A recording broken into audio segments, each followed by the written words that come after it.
ચાલો મિત્રો નમસ્કાર શિવમ જીકે માસ્ટર યુટ્યુબ ચેનલમાં સ્વાગત છે તમામ વિદ્યાર્થી મિત્રોનું।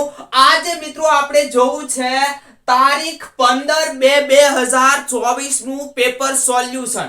ત્રીજી શીટ નું આ તમને હું પેપર સોલ્યુશન કરાવું છું અને મિત્રો આ પરીક્ષા જે છે હું મારે જાતે દેવા ગયો તો એટલે કે હું દેવા ગયો તો બરાબર। मैं पण फॉरेस्ट ની અંદર ફોર્મ ભરેલું હતું અને અનુભવ લેવા માટે તમને અનુભવ પીરસવા માટે કે કેવા કેવા પ્રશ્નો પૂછાય છે બરાબર। કોઈએ મને પ્રશ્ન મોકલાને હું તમને સમજાવું એવું અહીંયા નથી, હું જ પેપર દેવા ગયેલો છું અને આ બધા જે પ્રશ્નો છે એ આપણે યાદ રાખીને હવે તમને આપણે અનુભવ પ્રમાણે બતાવીએ છીએ। મિત્રો એકવાર વિડિયોની લિંક તમારા મિત્રોને શેર કરી દેજો, એને પણ ઉપયોગી લાગે। હવે હું તમને અનુભવ તમને કહું છું કે ભાઈ કઈ રીતે તમારે પેપર જે છે એ તમે સારા માર્ક્સ થી દઈ શકશો પરીક્ષા બરાબર। તો ધ્યાન આપો। સૌથી પહેલા મિત્રો આપણે ખૂબ એટલે ખૂબ ગઈ પરીક્ષાથી પ્રભાવિત છીએ, કઈ કે જે આના અગાઉ ફોરેસ્ટ ની પરીક્ષા લેવાની એનાથી પ્રભાવિત છે કે એની અંદર મિત્રો આવું કંઈક પૂછાતું તો જુઓ વિધાનો ચકાસો, એમાં તમને 2 3 4 5 વિધાનો આપેલા હોય, માત્ર એક સાચું 2 3 સાચા કે 3 4 સાચા આવું તમને આપેલું હોય તો આને મિત્રો ચોકડી મારી દો।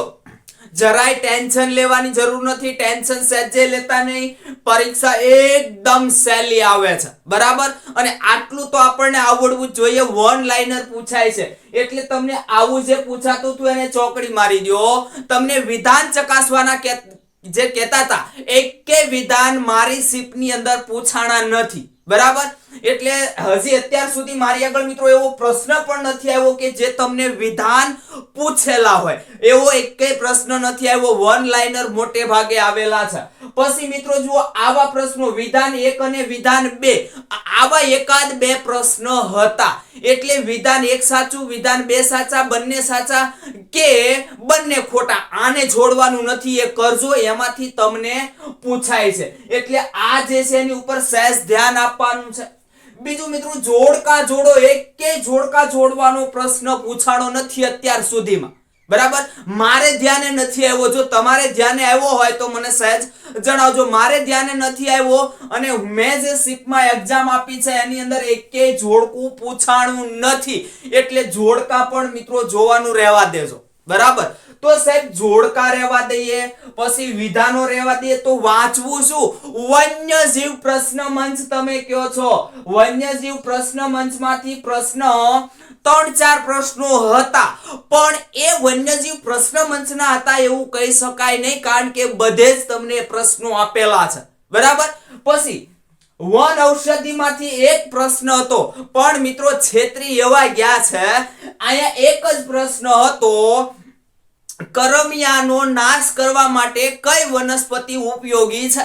આપણે ઘણી બધી ખ્યાલ હોય પણ અહીંયા તમને નામ આપ્યા હતા, વૈજ્ઞાનિક નામ, જે તે વનસ્પતિના વૈજ્ઞાનિક નામ આપ્યા થાય એટલે આપણે અટવાઈ જઈએ છીએ બરાબર। તો મિત્રો આ જે વન ઔષધિ છે એમાંથી એકાદ પ્રશ્ન આ રીતનો પૂછે છે।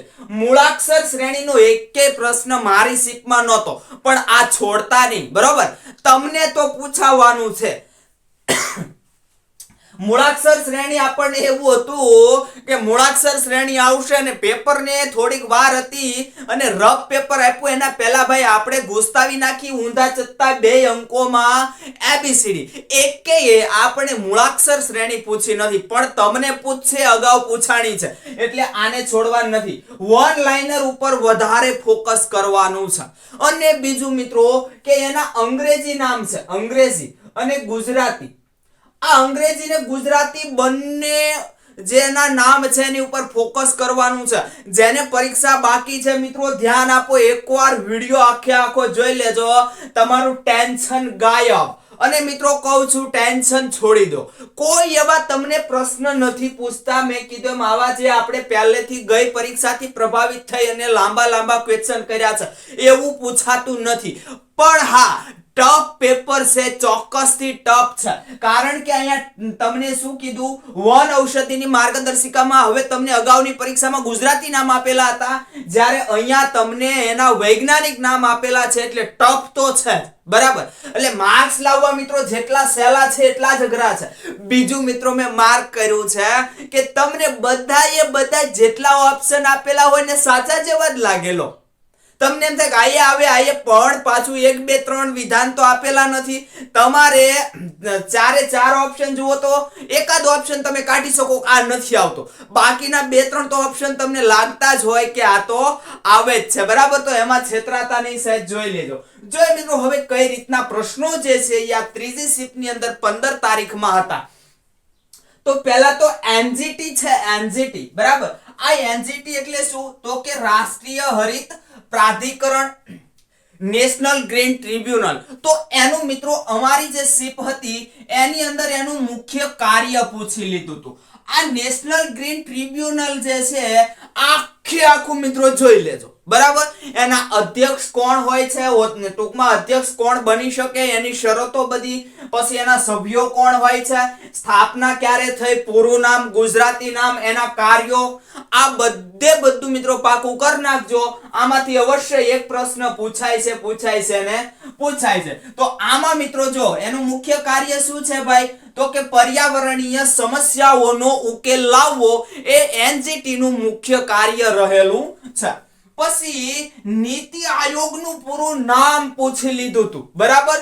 નીતિ પંચ જે હતું એની જગ્યાએ હવે આપણે નીતિ આયોગ લાવ્યા છે આપણા પ્રધાનમંત્રી શ્રી નરેન્દ્રભાઈ મોદી, બરાબર. તો એનું પૂરું નામ પણ તમને મિત્રો આવી રીતે બંનેમાં આપેલું હતું, બરાબર. બંનેમાં આપે છે, ગુજરાતીમાં આપે છે અને અંગ્રેજીમાં આપે છે, એટલે આપણને તકલીફ પડવાની નથી, બરાબર. જો કદાચ અમુક વિદ્યાર્થી એવા મેં જોયા છે કે એને અંગ્રેજી પૂરું વાંચતા ના આવડે તો ગુજરાતી આપેલું જ છે એની અંદર. જુઓ તો શું થશે, national institution for transforming India એવું નીતિ આયોગનું પૂરું નામ થશે. પછી ગીરનું પૂરું નામ પૂછી લીધું હતું અને ગીર જે છે એનું મુખ્ય કાર્ય પણ પૂછી લીધું હતું. હમણાં પ્રશ્ન આવશે, બરાબર. તો ગીરનું પૂરું નામ ભાઈ, તો કે Gujarat ecological education and research, એવું ગીરનું પૂરું નામ છે ને મિત્રો. પ્રશ્ન એકદમ સહેલા છે. આમાં તમને કયો પ્રશ્ન અઘરો લાગ્યો, સાહેબ તમે જો મહેનત કરી લ્યો તો પ્રશ્ન સહેલા છે, તમને આવડી જાય એવા છે.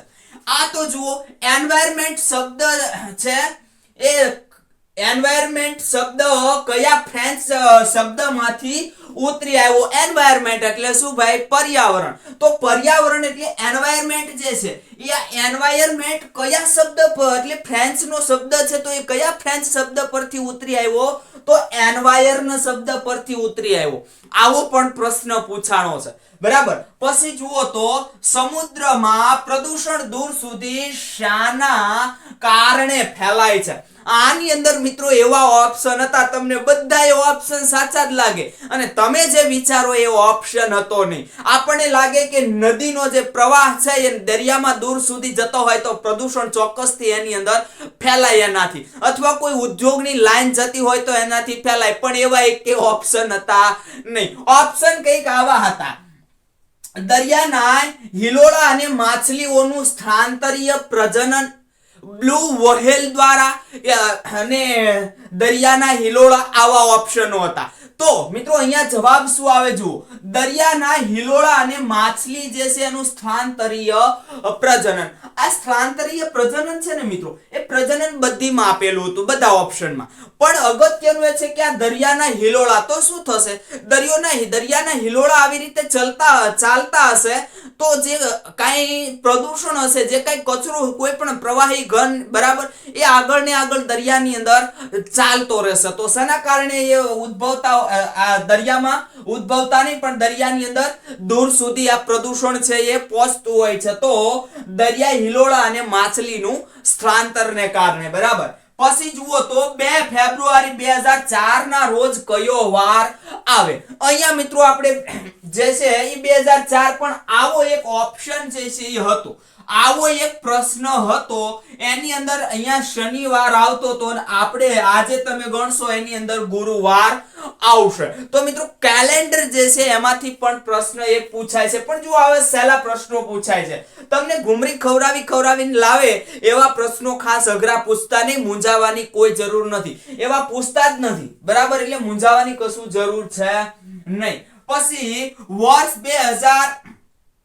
2011 મુજબ ગુજરાતમાં સૌથી વધુ ગીચ જંગલો કયા જિલ્લામાં હતા અથવા કયા જિલ્લામાં જોવા મળતા હતા, બરાબર. તો અહીંયા તો તમને મિત્રો ખ્યાલ જ હશે, ડાંગ 2011 કે ટૂંકમાં ગુજરાતની સ્થાપના થઈ ત્યાં સુધી તમે અત્યાર સુધી જુઓ તો ડાંગ જિલ્લાની અંદર જંગલની ગીચતા પૂછી હતી, બરાબર. એટલે સૌથી વધુ જો જંગલો તમને ગીચતાની દ્રષ્ટિએ પૂછવું હોય તો જ ડાંગ આવશે, પણ તમને સૌથી વધુ જંગલો પૂછા હોય તો કચ્છ આવશે. હો ભાઈ, આ ખાસ યાદ રાખજો.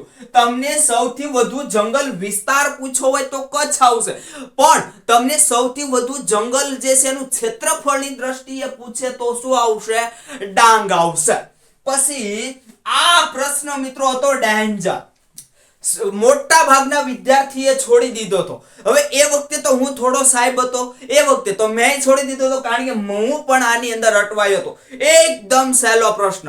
મેં તમને ઘણી વાર લેક્ચર બનાવીને કીધું મિત્રો કે તમને જે કાંઈ પ્રશ્ન આમાંથી ન આવડે છોડી દો ને આગળ જતા રહ્યો, છોડી દો ને આગળ જતા રહ્યો, બરાબર. એનાથી તમને ખૂબ ફાયદો થશે.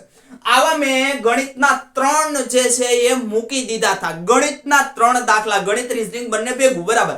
એના 3 દાખલા મૂકી દીધા હતા. પછી જ્યારે રિવિઝન એટલે ટૂંકમાં ફરી જ્યારે પહેલેથી શરૂ કર્યું, પહેલી દ્રષ્ટિએ આનો જવાબ મારે આવી ગયો હતો, બરાબર. પહેલા તો મેં જોયું કે ભાઈ જુઓ આમાં 10 થી 20 થયા, પછી 80, 480 થયા, 3840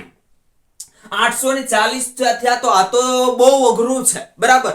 પણ એક મને ખ્યાલ હતો કે આવું જ્યારે હોય ત્યારે કંઈક ગુણાકારનો સંબંધ હોય, ઘનનો સંબંધ હોય અથવા તો કંઈક વર્ગનો સંબંધ હોય, એ પાક્કું છે, બરાબર. એટલે પછી મેં શું કર્યું, પહેલા તો મેં આવું કર્યું હતું, પહેલા 1 મિનિટ બગાડી હતી મેં. આમાંથી બાદ કર્યા તો મારે આવ્યા 10, બરાબર.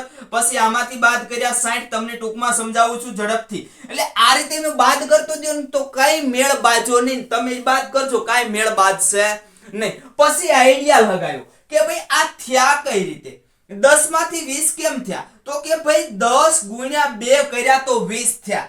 ત્યારબાદ જુઓ તો 20 માંથી 80 કેમ થયા, તો કે 20 ગુણ્યા 4 કર્યા તો 80 થયા. અને પછી મને લિંક મળી ગઈ કે ના હવે કઈ તકલીફ નથી, 8 ગુણ્યા 6, બરાબર. એટલે કે 80 ગુણ્યા 6 કરો એટલે 848. મેં તો 8 ગુણ્યા 6 જ કર્યા હતા, એટલે મીંડું જ લગાડવાનું હોય. પછી લિંક મળી ગઈ અને પછી અહીંયા જવાબ આની આગળ તમે જુઓ તો આને 10 વડે ગુણવાનો હતો. 3000 ની જગ્યાએ 30000 નહીં પણ 38400 જવાબ આવતો હતો, બરાબર. તો મિત્રો આવી રીતે તમને ફાયદો થશે. શું કરવાનું છે? છોડીને જતા રહ્યો આગળ. તમને જે કાંઈ પ્રશ્ન નથી આવડતો છોડીને જતા રહ્યો. 2 કલાકનો સમય આપ્યો છે તમને, 2 કલાકનો. તો અહીંયા તમે કે 2 કલાકમાં આમાં તમને લાગે છે 2 કલાક જાય, 1 કલાકમાં તમે પેપર પૂરું કરીને ઊભા રહેશો. માત્ર ગણિતે તમારે 4, 5, 6 દાખલા જ બાકી હશે, બરાબર. એટલું ઈઝી પૂછાય છે. પછી એટર્ની જનરલની નિમણૂક કોના દ્વારા કરવામાં આવી? હવે ધ્યાન કરો મિત્રો, એટર્ની જનરલની નિમણૂક કોના દ્વારા કરવામાં આવે છે અથવા કોના દ્વારા થતી હોય છે? કોણ આવે? રાષ્ટ્રપતિ આવશે. અને અહીંયા આપણે ગુજરાત લેવલે કોણ હોય? એડવોકેટ જનરલ હોય છે, બરાબર. તો આ એડવોકેટ જનરલ ની કોણ કરે? રાજ્યપાલ. હવે કદાચ તમને આવું પૂછી લે તો યાદ રાખજો પછી કેગ વિશે. તો આવા પણ સહેલા જ પ્રશ્નો પૂછાય છે. તમે જેટલું ટેન્શન લઈને પરીક્ષા દેશો એટલી તકલીફ વધારે પડવાની છે, એ મને ખ્યાલ છે. આગળનો પ્રશ્ન જોઈએ. પ્રશ્ન 10, પંચાયતી રાજ કયા બંધારણીય સુધારા દ્વારા દાખલ કરવામાં આવ્યું? આ તો તમને બધાને આવડતું જ હશે. 73મો બંધારણીય સુધારો જે છે એની અંદર દાખલ કરી દેવામાં આવ્યું હતું. પછી મિત્રો મને કોમેન્ટ કરો, આ 73મો બંધારણીય સુધારો છે એ કયા વર્ષમાં કરવામાં આવ્યો એ કોમેન્ટની અંદર મને જણાવો. ચાલો પછી મિત્રો આવો સરેરાશ શોધવાનો દાખલો હતો, એની અંદર જવાબ આવતો હતો 33 અહીંયા જે કઈ જવાબ આવે એ પણ તમને સરેરાશ જે છે એ શોધતા આવડવું જોઈએ. તમને સરાસરી, સરેરાશ, સરવાળો એટલે શું એ પહેલા તો ખબર હોવી જોઈએ. બરાબર. સરેરાશ એટલે શું થાય? અંકોનો સરવાળો છેદમાં અંકોની સંખ્યા. બરાબર. એટલે આ બધાનો સરવાળો કરી નાખો, છેદમાં અંકોની સંખ્યા 5 મૂકો એટલે ત્યાં જવાબ 33 આવતો હતો. આપણે તમને ઉદાહરણ માટે આટલું લીધું છે. પછી ઇન્ડિયન રાઇનો વિઝન 2011 સુધીમાં ગેંડાની સંખ્યા કેટલી કરવાનો ટાર્ગેટ હતો. અહીંયા મિત્રો આજે વર્ષ છે એ એક્ઝેક્ટ મને ખાસ યાદ નથી અત્યારે, પણ એવો પ્રશ્ન હતો કે સમય આપ્યો તો અને ઇન્ડિયન રાઇનો વિઝન જે છે એ મુજબ ગેંડાની સંખ્યા વર્ષ આપ્યું હતું, કયા સમય સુધીમાં ગેંડાની જે સંખ્યા છે બરાબર એ વર્ષ સુધીમાં કેટલી ગેંડાની સંખ્યા કરવામાં આવવાનો ટાર્ગેટ રાખવામાં આવ્યો છે. એની અંદર જવાબ મિત્રો આવતો થો 3000, તેમાં 3500, 3000, પછી 2000, 4500 આવા જે ઓપ્શન છે એ આપવામાં આવેલા હતા. આગળનો દાખલો 13 જોઈએ. કોઈ સંખ્યાનો એલસીએમ એટલે કે લસા 4500 હોય અને તે સંખ્યાનો ગુણોત્તર એટલે કે જે સંખ્યાઓ છે એનો ગુણોત્તર 3:5:7 હોય તો એનો એચસીએમ શોધો એટલે કે ગુસાઅ અહીંયા શોધવાનો દાખલો હતો. મિત્રો આપણે કંઈક આવું ભણ્યા હતા કે લસાઅ ગુણ્યા ગુસાઅ બરાબર સંખ્યાઓનો ગુણાકાર. તો અહીંયા જુઓ, સંખ્યાઓનો ગુણાકાર કરશો કેટલા આવશે? આ બધી સંખ્યાનો ગુણાકાર કરી અને આ સંખ્યા વડે ભાગી દો એટલે જવાબ જે છે એ તમારો આવી જાય. અહીંયા મિત્રો જવાબ તમારો આવી જશે કે આ જે સંખ્યાઓ છે બધાનો ગુણાકાર કરો બરાબર, અને 4500 જે છે એ સંખ્યા જે છે એના વડે 4500 ને શું કરવાનું છે? તો એ 4500 ને ભાગવાનું છે બરાબર. પછી જુઓ આવો પ્રશ્ન હતો, ભારત સરકાર દ્વારા સિંહોના રક્ષણ માટે 1965 માં સૌપ્રથમ કયું અભયારણ્ય બનાવવામાં આવ્યું? મેં તમને કીધું ને કે કંઈક આવા પણ પ્રશ્નો પૂછે ટૂંકમાં એની સિસ્ટમ મુજબ કંઈક આવા પ્રશ્નો છે કે ભાઈ ભારત સરકાર દ્વારા સિંહોના રક્ષણ માટે 1965 માં સૌપ્રથમ કયું અભયારણ્ય બનાવવામાં આવ્યું? અહીંયા જવાબ તો શું આવશે? ગીર અભયારણ્ય જ આવશે. પણ મિત્રો અહીંયા તમને જીમ કોર્બેટ રાષ્ટ્રીય ઉદ્યાન, સુંદરવન રાષ્ટ્રીય ઉદ્યાન એવા આપ્યા હતા અને ત્રીજું તમને આપ્યું હતું ગીર રાષ્ટ્રીય ઉદ્યાન. તો મિત્રો અહીંયા શું બને છે કે આપણે જે વાંચીએ છીએ કે ભાઈ ગીર રાષ્ટ્રીય ઉદ્યાનની સ્થાપના ક્યારે થઈ? 1965 ની અંદર થઈ. આવું આપણે વાંચતા હોઈએ, અહીંયા લંબાવીને ખાલી આપેલું છે. હવે તમને મિત્રો કદાચ ગીર રાષ્ટ્રીય ઉદ્યાનની સ્થાપના પૂછી લે, આ ગીર અભયારણ્ય છે. હવે ગીર રાષ્ટ્રીય ઉદ્યાનની સ્થાપના પૂછી લે તો કયું આવશે? 1975 આવશે. પછી જો આ સહેલામાં સહેલો પ્રશ્ન હતો, એશિયાઈ સિંહ માટે ભારતમાં અભયારણ્ય કયું છે? કયું છે? એશિયાઈ સિંહ માટેનું એક જ માત્ર અભયારણ્ય આવેલું છે, જે છે એ ગીર અભયારણ્ય આવેલું છે, ગીર સોમનાથ અને જુનાગઢ. હવે આની અંદર તમે મૂંઝાવશો. જો મિત્રો ગીર રાષ્ટ્રીય ઉદ્યાન આવે, રાષ્ટ્રીય ઉદ્યાન તો ક્યાં આવશે? તો ગીર સોમનાથ લખવાનું. ગીર અભયારણ્ય આવે તો લખવાનું જુનાગઢ. આ ભૂલતા નહીં. જો તમને ગીર રાષ્ટ્રીય ઉદ્યાન પૂછે તો ગીર રાષ્ટ્રીય ઉદ્યાન છે એ ગીર સોમનાથ ની અંદર છે, અને ગીર અભયારણ્ય પૂછે તો ક્યાં છે? જુનાગઢ ની અંદર ગીર અભયારણ્ય છે. આ ભૂલતા નહીં. પછી કચ્છના અભયારણ્યનું વૃક્ષ નીચે માંથી કયું નથી? અહીંયા ઓપ્શન મિત્રો આપેલા હતા. ખેર હતું, પછી બાવળ, પછી બોરડી, પછી લીમડો. તો અહીંયા તમે જુઓ તો આ કેવું છે? બાવળ, બોરડી, લીમડો એ બધું લગભગ મોટે ભાગે થાય છે આ કચ્છની અંદર. આ બધા જોવા મળે છે, જ્યારે ખેર જે છે અહીંયા જવાબ આપણો આવશે. પછી 5 અંકોનો સરવાળો 555 છે. પહેલી બે સંખ્યા જે છે એની સરેરાશ આપી છે, એની સરેરાશ 60 છે, ત્રીજી સંખ્યા છે એ 35 છે, તો બાકીની બે સંખ્યાની સરેરાશ શોધો. સંખ્યા કેટલી છે મિત્રો? 5 સંખ્યા છે. તો પહેલા તો આપણને 5 સંખ્યા છે એ આપણને શોધતા આવડવું જોઈએ. તો અહીંયા આપણને સરવાળો આપ્યો છે, કેટલી? 5 જે અંકો છે એનો 5 અંકોનો સરવાળો આપ્યો છે. આ સરવાળો આપ્યો, બરાબર. પછી અહીંયા આપણને શું આપી કે સરેરાશ આપી. બે સંખ્યાની સરેરાશ કેટલી છે? તો 60 છે. તો એ બે સંખ્યા છે એનો સરવાળો કેટલો થાય? 120 થશે કે નહીં? પછી એક સંખ્યા આપણને આપી છે અહીંયા 35, એટલે કે આ ત્રીજી સંખ્યા. તો ત્રણ ટોટલ, આ ત્રણ તે ટોટલ સંખ્યા છે એનો સરવાળો તમે કરી દો તો કેટલો થશે? તો 155 થઈ જશે, બરાબર. 155. તો 155 છે એ આ 555 માંથી 155 જે છે એ બાદ કરી દો તો કેટલા આવશે? ખાલી 500 આવશે, બરાબર. ખાલી 500 ની પણ 400 આવશે, ખાલી 400 રહેશે. હવે તમે જુઓ આ 400 છે એ કઈ છે? જે બીજી બે સંખ્યા છે એ બે સંખ્યાનો આની બે સંખ્યા જે છે એનો સરવાળો આપણને મળ્યો. તો આપણે શું કરવું પડે? સરવાળો, સંખ્યાનો સરવાળો ભાગ્યા સંખ્યા, એટલે આને 2 વડે તમારે શું કરવું પડે? ભાગવું પડે. તો ત્યાં તમારો જવાબ 200 જે છે એ આવતો હતો. આવી રીતના મિત્રો ઈઝી દાખલા હતા. ત્યારબાદ જુઓ 1 થી 33 ક્રમિક સંખ્યાની સરેરાશ શોધી લીધી. એવો ને એવો દાખલો. આની શોર્ટ ટ્રીક તમને આપણે ખૂબ એટલે ખૂબ સારી રીતે શીખવેલી છે, બરાબર. આની શોર્ટ ટ્રીક શું આવશે? સૌથી છેલ્લી સંખ્યા કઈ છે?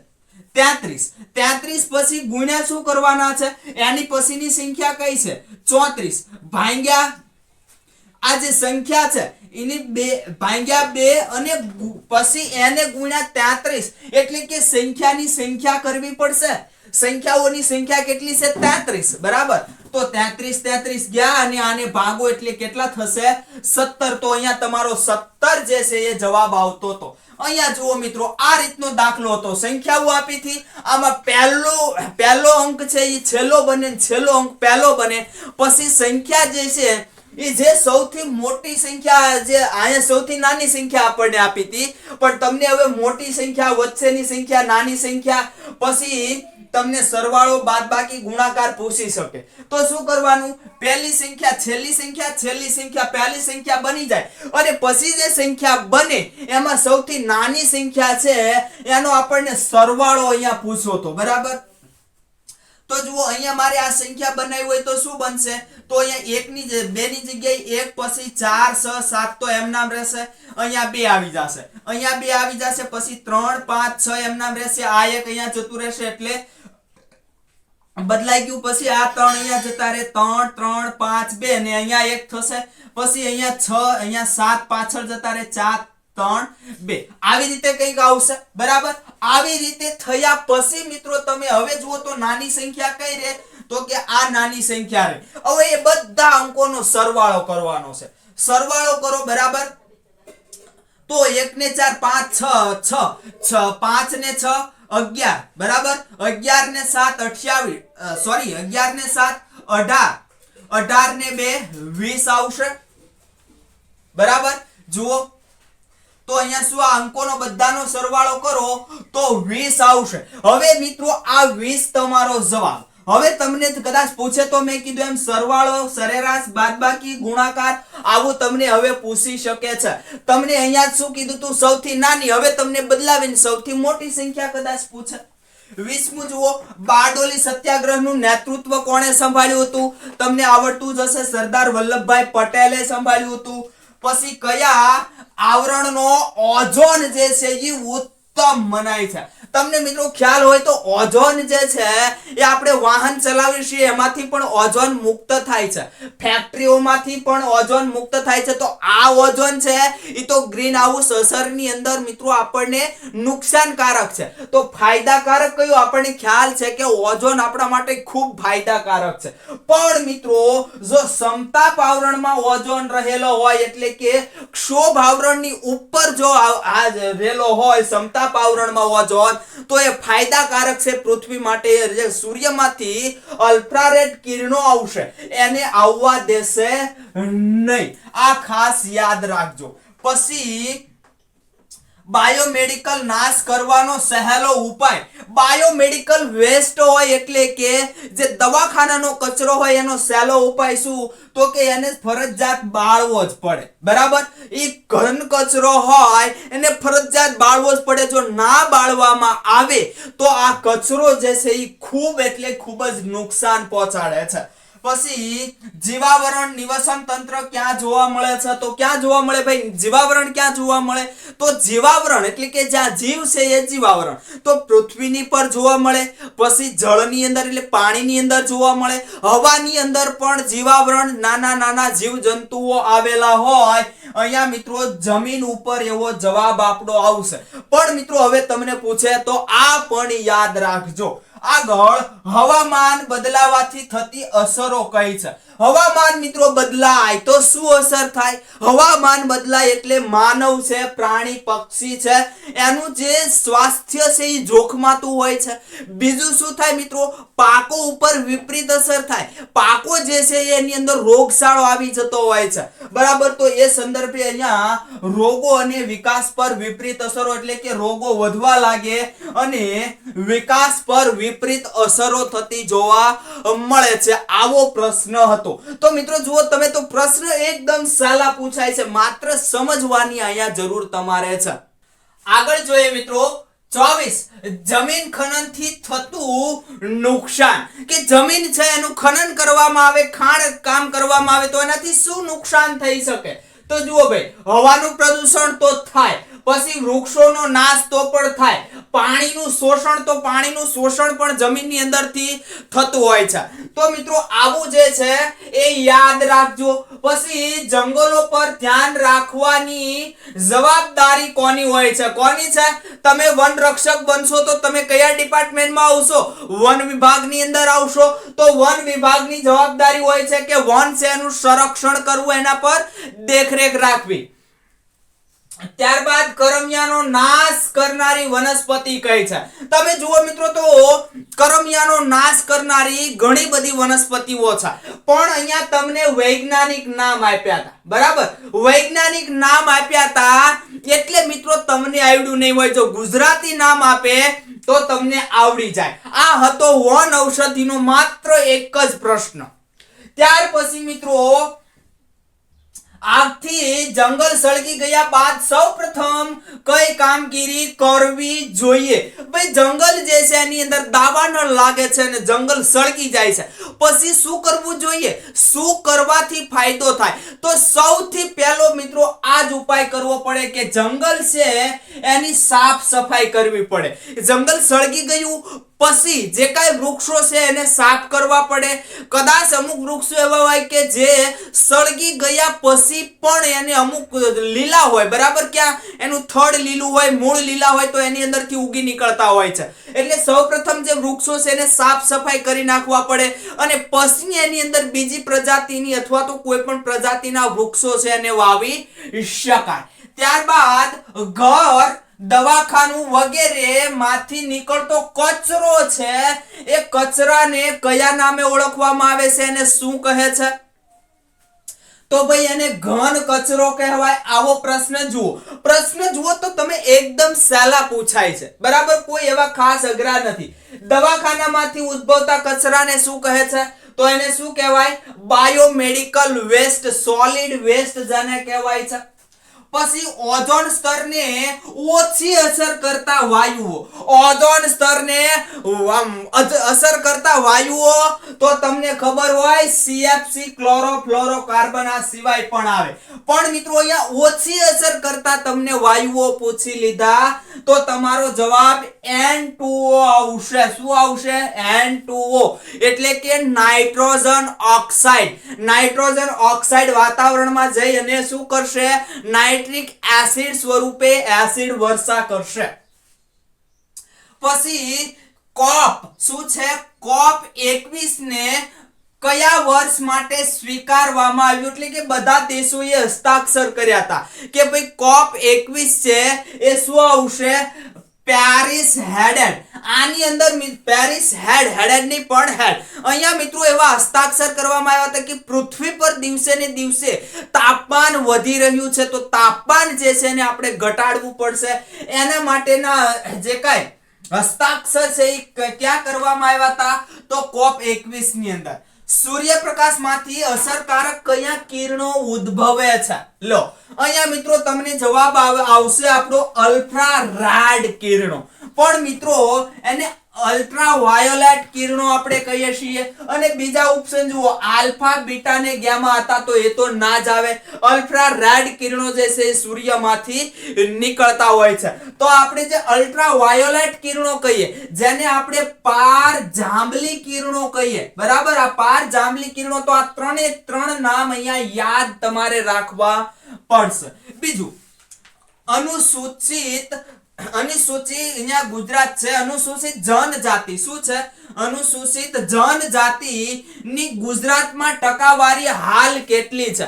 કેટલી છે ભાઈ? તો 15 પોઈન્ટ સમથિંગ આવશે. હમણાં મિત્રો થોડો સમય પહેલા તમે જુઓ તો 14 પોઈન્ટ સમથિંગ હતી, પણ અહીંયા તમને જવાબ 15% આપેલો હતો. તો ફરજિયાત આપણે 15% લેવી પડે, એટલે 15% ઉપર અનુસૂચિત જનજાતિની સંખ્યા છે. અનુસૂચિત જનજાતિ એટલે આદિવાસીની સંખ્યા મિત્રો ટકાવારીની દ્રષ્ટિએ તમને પૂછી હતી. પછી જ્યાં પશુ ચરાવવાની સ્થિતિ, એટલે કે જ્યાં પશુ ચરાવવાની તમને છૂટ હોય, બરાબર. પશુ ચરાવવાની છૂટ હોય ત્યાંની જમીનની સ્થિતિ શું હોય? તો જમીનનું ધોવાણ થાય, જમીન છે એ ફળદ્રુપ બને. મારી દ્રષ્ટિએ મિત્રો અહીંયા જમીન છે એ ફળદ્રુપ બનશે. કેમ કે પશુ જે છે એ ચારણની છૂટ હોય, એટલે જમીન છે ત્યાં મિત્રો શું થશે? તો જમીનની અંદર પશુઓ ચરશે. પછી મિત્રો જે આ પશુઓનું મળ છે એ જમીનની અંદર પ્રસરશે, જમીનની અંદર ભળશે, એટલે ત્યાં જમીન કેવી થાય છે? ફળદ્રુપ થાય છે. તમને મિત્રો ખ્યાલ હોય તો ખેતરો જે મોટા મોટા હોય ત્યાં સ્પેશિયલ પશુઓને બેસાડવામાં આવે છે. શું કામ? કે ત્યાં પશુ જે છે એનું મળ પડે, એનું મૂત્ર છે મળ પડે, એટલે જમીન કેવી થાય? ફળદ્રુપ થતી હોય છે. અને જેને આપણે છાણિયું ખાતર કહીએ છીએ, બરાબર. છાણિયું ખાતર એના માટે શેમાંથી આ ઉપયોગી છે? છાણિયું ખાતર ક્યાંથી મળે આપણને? તો પશુઓના જે મળમૂત્રમાંથી મળવાનું છે, બરાબર. ત્યારબાદ ગુજરાતમાં કઈ પર્વત શ્રેણી આવેલી નથી? ગુજરાતમાં કઈ પર્વત શ્રેણી આવેલી નથી? મિત્રો તમને આપણે ખૂબ સારી રીતે શીખવેલું છે. આવી સાસુ સહુને મળે, બરાબર. ક્રમમાં યાદ રાખવાનું શીખવેલું છે આપણે ઉત્તર થી દક્ષિણ તરફ. તો અહીંયા જૂનાગઢનો ક્યાંય સમાવેશ થશે નહીં. જૂનાગઢ શું છે? તો એક આપણી પર્વત છે, એ પર્વત શ્રેણી નથી. ત્યારબાદ એક આવો પ્રશ્ન હતો, કેસર કેરી કઈ પર્વતમાળામાં થાય છે? તો કઈ પર્વતમાળાની અંદર થાય છે? તો આ કેસર કેરી છે એ જૂનાગઢની જે પર્વતમાળા છે, એટલે કે ગીર પર્વતમાળા છે, આ ગીર પર્વતમાળાની અંદર આપણને થતી જોવા મળે છે. કેસર કેરી ખૂબ જ પ્રખ્યાત છે. પછી 5 મિત્રો છે. કોણ છે? S, T, U, V અને W, જેમાં T એ U અને V કરતા ઊંચો છે. હવે મિત્રો અહીંયા સ્પષ્ટ શું કીધું છે? T જે છે, જુઓ T જે છે, T આ T એ U અને V, એટલે કે U અને V કરતા ઊંચો છે, બરાબર. એનો મતલબ એમ થયો કે આ U અને V તો એની કરતા નીચા જ છે. પણ મિત્રો અહીંયા એક જ વસ્તુ જોવાની હતી, બરાબર. અહીંયા ન્યા તમને નામ આપ્યા હતા, પરીક્ષામાં તમને નામ આપ્યા હતા. અહીંયા આપણે મૂળાક્ષરો લીધા છે. એક જ જોવાનું હતું, W માત્ર S કરતા નીચો છે, બરાબર. W માત્ર S કરતા જ નીચો છે. કોણ છે? આ W. એનો મતલબ એમ થયો કે આ માત્ર S કરતા જ નીચો છે, એટલે કે S શું છે? સૌથી ઊંચો હશે, અને W એનાથી નીચો. અહીંયા ચોખ્ખું જ કીધું, W માત્ર S કરતા જ નીચો છે, બરાબર. તો આ બધા તો ઓટોમેટિક નીચા જ આવવાનો. તો સૌથી નીચે કોણ આવશે ભાઈ? સૌથી નીચે તો નહીં કહી શકાય, પણ સૌથી ઉપર કોણ આવશે? S આવશે. તો આવી રીતે તમને પ્રશ્ન પૂછેલો હતો, બરાબર. તો જુઓ અહીંયા આપણે એસ જવાબ લીધો છે. આ મિત્રો જે કાંઈ પ્રશ્નો છે એ આપણે તમને શીખવવા માટે પરફેક્ટ, સાવ પરફેક્ટ જે છે મોટા ભાગના પ્રશ્નો છે, પણ અમુક પ્રશ્નો જે છે એ આપણે તમને સમજાવવા માટે ચેન્જીસ કરીને લખ્યા છે, પણ એને અનુરૂપ જ અહીંયા પ્રશ્નો તમને પૂછાયા હતા. આગળ જોઈએ 38મો. પૂરા જે છે એટલે કે પૂરા સંસ્થા છે એમના વિશે એક પ્રશ્ન હતો. પછી મિત્રો હવે ગુજરાતી વ્યાકરણ. ગુજરાતી વ્યાકરણની અંદર જે આપણે લીધું છે અહીંયા તમને પૂછવામાં આ રીતનું જ આવ્યું છે, પણ પરફેક્ટ મિત્રો એ પ્રશ્ન નથી. તમને એના આધારિત પ્રશ્નો આપણે અહીંયા આપ્યા છે. જુઓ તો સમાસ ઓળખાવો, એવા પ્રશ્ન કેટલા? 3 પ્રશ્નો હતા, જેમાં મિત્રો ત્રિકોણ છે, પરમેશ્વર છે, આવા શબ્દો હતા. કેટલા અલગ અલગ 3 પ્રશ્નો ખાલી સમાસના પ્રશ્નો જોવા મળ્યા હતા.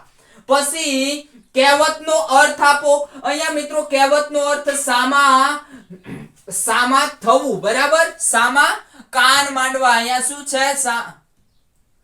સામા કાન માંડવા. પછી ગાયે ઘા જવું. આવા 3 અર્થ પૂછાણા હતા.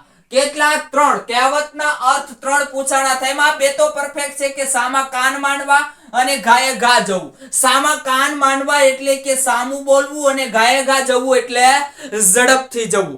આ મિત્રો આપણે તમને ઘણી એટલે ઘણી વાર કરાવેલું છે.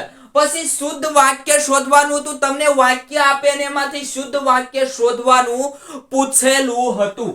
પછી મિત્રો સૂરજ ઉગ્યો ને અજવાળું થયું. આ વાક્યમાં સૂરજનો અર્થ જણાવો. આ સૂરજ જે છે, સૂરજ એનો અર્થ શું થાય? તો કે સૂર્ય થાય. આવા મિત્રો 2 પ્રશ્નો તમને આપવામાં આવેલા હતા. પછી જનની જણતો ભગત જણજે કાં દાતાર અને કાં સૂર. આ જે વાક્ય છે, બરાબર? નહીતર રેજે આ તો આપણે બનાવીને તમને આપ્યું છે. તો આ જે વાક્ય છે એ વાક્યની અંદર જનની શબ્દનો સમાનાર્થી શબ્દ શોધો. તો મિત્રો આ રીતે સમાનાર્થી શબ્દો તમને પૂછાય છે. હવે એવી રીતે નથી પૂછું તમને કે ભાઈ નીચેમાંથી સૂર્ય શબ્દના સમાનાર્થી શબ્દો ના હોય તે શોધો, અથવા સૂર્યના સમાનાર્થી શબ્દો શોધો. એવું નથી આપ્યું તમને. અહીંયા શું આપ્યું? તમને એમ કીધું છે કે આ એક વાક્ય આપ્યું, પછી એમાં સૂર્ય જે છે એના સમાનાર્થી શબ્દ ન હોય તે શોધો, અથવા સૂર્યનો સમાનાર્થી શબ્દ શોધો. આ રીતે તમને આ સમાનાર્થી શબ્દો પૂછે છે. એ રીતે મિત્રો તમને વિરુદ્ધાર્થી શબ્દ પણ પૂછે છે. પછી શબ્દ સમૂહ માટે એક શબ્દ જે છે એના 2 પ્રશ્નો હતા, અને અલંકાર ઓળખાવો એટલે અલંકારના પણ 2 શબ્દો હતા. આ રીતે મિત્રો ગુજરાતી વ્યાકરણ પણ તમને ટ્વિસ્ટ કરીને આ રીતે પૂછે છે. તો મિત્રો આટલા 45 પ્રશ્નો જે છે, આમ તો 45 થી ઉપર છે, 50-60 જેટલા પ્રશ્નો આપણે તમને કરાવ્યા છે. મિત્રો આ પ્રશ્નો જે છે એ તમને ફરી સંભવ પૂછાવા લાયક માત્ર 5% જ હોય, પણ આને આધારિત તો તમને પ્રશ્ન પૂછાય જ. આ મૂળ તમને સોલ્યુશન કરાવવાનો હેતુ એક જ છે કે તમને એના આધારિત પ્રશ્ન પૂછાય એટલે તમને આવડે, બરાબર? તો અહીં સુધી મિત્રો આજે આપણે રાખીશું. હવે આગલા લેક્ચરની અંદર મળીશું.